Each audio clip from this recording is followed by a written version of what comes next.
Hey everybody, I'm Creed, and today I want to give you 10 ways to fight art block.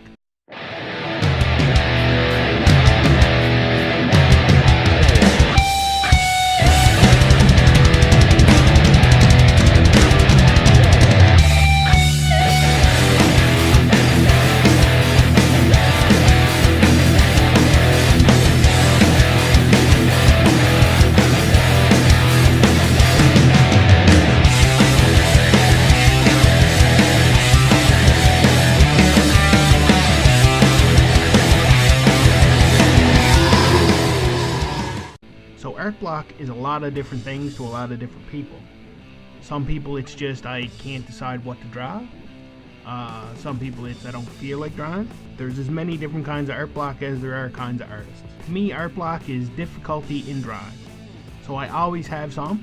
There's a resistance that I'm always pushing against to get my art made. But sometimes that resistance becomes so much that you can't even create anything. And that's hard times because I think for most artists, your art is what keeps your brain happy. And then there's people that say, well, art block's just a state of mind. Yes, but you're underestimating the importance of a state of mind and what state of mind you have. So for me, it kind of is like that.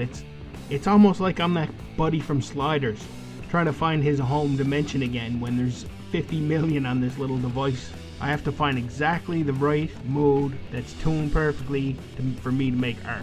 And when I find it, I grip onto it for dear life. And when it slips away, it can be really hard to find. And then you'll start to think, am I ever gonna make anything again? So if you've got a really bad case of art block, or if you just mildly don't feel too inspired, so I have 10 ways to fight art block. None of these are guaranteed, but they have helped me, so I hope that will help you. Now, number one, what you want to do is you want to keep at least one half-finished piece of art. Something that's going nicely, there's nothing wrong with it. You didn't stop because, oh, this is going down the tubes on me. No, you probably could have finished it really easily. Leave it half finished. Put it away, and then when you're completely art blocked and can't do anything, you get an easy win. There it is. Just go through and just finish what you were doing. And if you're anything like me, the difficult part is at all the start, all the setup, but once it's going, you can just finish it. So save yourself a half-finished piece of good art. Then the win will boost your spirit, might get your creativity going again, and it's worth a try. Now number two, you want to build a routine around your art. I have a favorite pencil. You might want to pick a certain time of day. You might want to set a certain kind of mood with music. Just build it into a habit of making art. That will work, except when it won't. So then we get to number three. Change your routine. Do I have things that contradict each other on this list? Yes, I do. That's how complex this issue is. So yeah, number three is change up that routine. Do it a different time of day. Take your whole desk apart and put it all back together in a different way. Different spots, fresh and brand new. Just shake things up. Because sometimes shaking things up will rattle something loose, and there you go. You got the art machine going again. Now number four, if you're anything like me, along the way, you might discover something that's like, hey, that really got me drawing, or that really got me wanting to make art, and you'll save those up. You have this precious little box of muses. I use Vice City radio stations is one of my major muses. I've sort of worn it out a little bit, and I'm trying to be careful about it, but when you need it, you need it. So yeah, I've kind of worn it out now, so I'm using a lot of my other stuff as much as I can and try to give that one a rest. Muses are like horses. You don't want to grind them into the ground, or then you don't have a horse anymore. But set certain music, get a playlist, and that playlist will be your art playlist. Or lighting. You would be surprised the change in mood just from using some colored lighting, or change up your lighting. Because right now I am personally being crushed by art block, so this is a good time for this video. And I'm doing what I usually don't do, but I really want to get a good total this year for my art, and I don't want a month of fighting art block to crush that completely. So I still am making art. I'm pushing through, and that's unpleasant. It's for me anyway. That's the way my art system is. Pushing through when you don't want to do it is very unpleasant, but I've been doing it the last couple of weeks, and I'm going, I'd say 5 times slower because of it, but I am still getting some stuff done that I want done. So because art is important to me, even when I don't feel like doing it, I'm angry at myself because I'm like, damn it, I need more art made. So anything that makes you draw, collect that and guard it, and don't overuse it if at all possible. But save those muses. See, I'm lucky because mostly I draw cartoon stuff. So my muse is a giant pile of DVDs of awesome cartoons. I mean, that's one of the best muses you can have if you're a cartoon fan. That's mostly why I draw cartoon stuff, because I love it so much. So all I have to do is start watching stuff, and that will usually work as the best muse for me. Now, number 5 may be poisonous and kill you. I will let you know right now, but it works like a charm for me. I like to have an energy drink before I do my art. Wakes me up a little bit, and also somehow really like turns on the old art machine. But even that, I'm starting to overuse a little bit, and it's losing its effectiveness. That's the problem.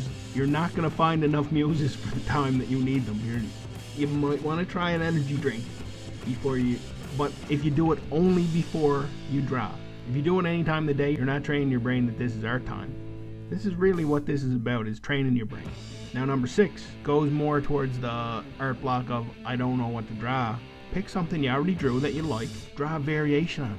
If you drew a guy, draw that guy as a monster now. If he got hit by mutagen or something, or draw what his brother would look like. Just do a variation on a piece you already did.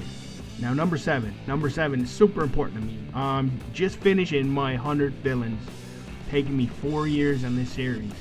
The last 2 very seriously. Before that, not so much. But if you draw a series, now let's say I'm gonna mostly apply it to just cartoons because that's what my series is, and it's working like wonders for me.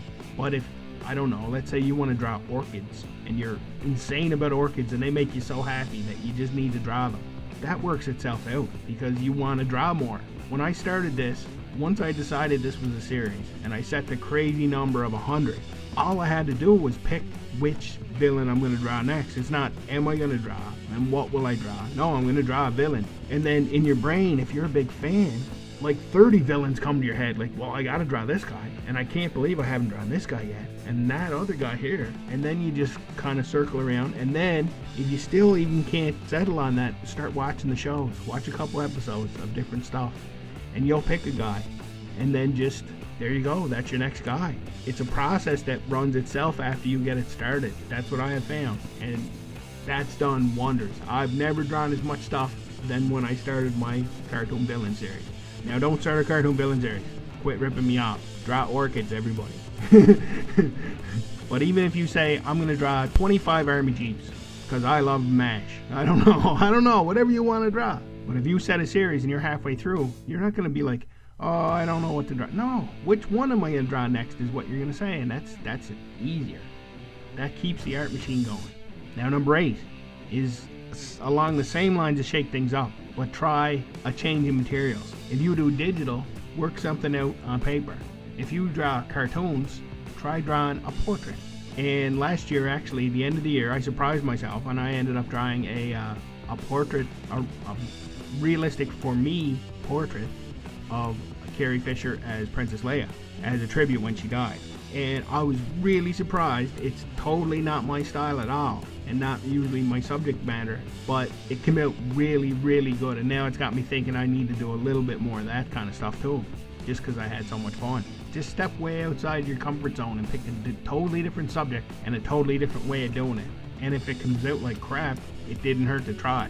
But you might amaze yourself. That has just happened to me, so it does happen. Now, number 9 is going to be super hard if you're anything like me. You're your own worst critic. What you want to do is go easy on yourself. I am not the kind of person who will be helped by, well, just buckle down and do it. That's not going to help me any. That might help a lot of people, and it sounds like great common sense, and it sounds actually like a fantastic thing to do if it'll work, but it just doesn't work. However, my type of mind and personality, that will not help me. Here, just, smarten up and keep going. No. So if you're pissed off at yourself that, damn it, I just can't draw today and I hate this, and cut yourself some slack. Because if you're hard on yourself that you're not getting any art made, that's just going to make your whole situation worse. And if it's a situation that is honestly just going on and you can't stop it, then why feel bad about it? And that's not what most people say. Most people will not say, oh, just go easy on yourself when you have art block. It seems like I'm in the minority, but that kind of just army mentality just doesn't work on me. My creative brain is just too flaky for that, I guess. I don't know. And number 10. And you can't go crazy with this one because it'll cause lots of problems. But maybe for a day or two, just quit and recharge. Go do other stuff. But make sure you come back. That's the whole thing, because that's what the problem is in the first place, is you're not getting art made. So it sounds counterintuitive to say just don't make art. But give yourself a few days. Say, okay, these next 3 days, I'm gonna make a snow fort. I'm gonna play Yars' Revenge. I'm gonna whatever else, but no art. And then I'm gonna get back to it. And that's what I usually do. But I'm actually not taking that advice right now. Like I said, I'm pushing through, and it's not fun at all. I'm really hoping that the sun will break through these clouds. But if you're going through art block, I hope some of this stuff has helped you out. All of it has helped me at some point. And I think the best thing you can do, if you're drawing what you love, that's what an assumption I'm making, because draw what you love. But go back to that. Like for me, it's cartoons. I've been watching cartoons, and I'm hoping it'll turn the old art machine back on. So I think I'm rambling long enough about 10 ways to fight art block. I'll mention the title again for promotional purposes. And I really hope your art is going smooth and you're making cool stuff. And if you have any cool ways or ideas about fighting art block, please post them below. It'll help a lot of people. So I will have more videos coming soon, so stay tuned for that. And until then, take her easy.